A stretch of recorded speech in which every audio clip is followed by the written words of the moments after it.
sa kauna-unahang pagkakataon. Ako po ay humihingi ngayon ng patawad.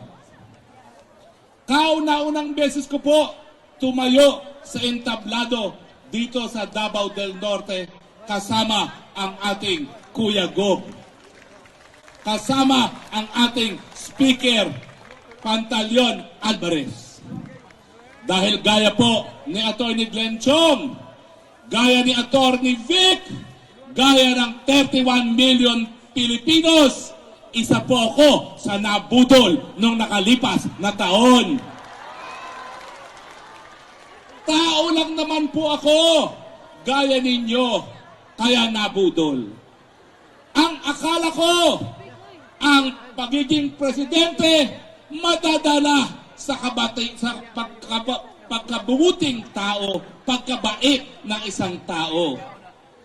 Binibigay ko po kay BBM na talaga namang napakabait niyang tao. Pero hindi pala sapat ang kabaitan. Dapat merong kakayahan at dapat walang bisyo.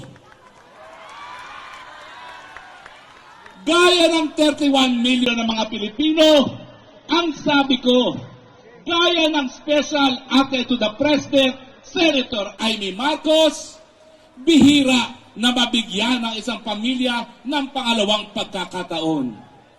Nung minsan, sinuka ng sambayan ng Pilipino. Nung humingi ng pangalawang pagkakataon, ang sabi ko, baka naman lilinisin at gagawing mabango ang pangalan ng kanyang pamilya muli. Mga kababayan dito sa Davao del Norte, nagkamali ako, nabigo ako.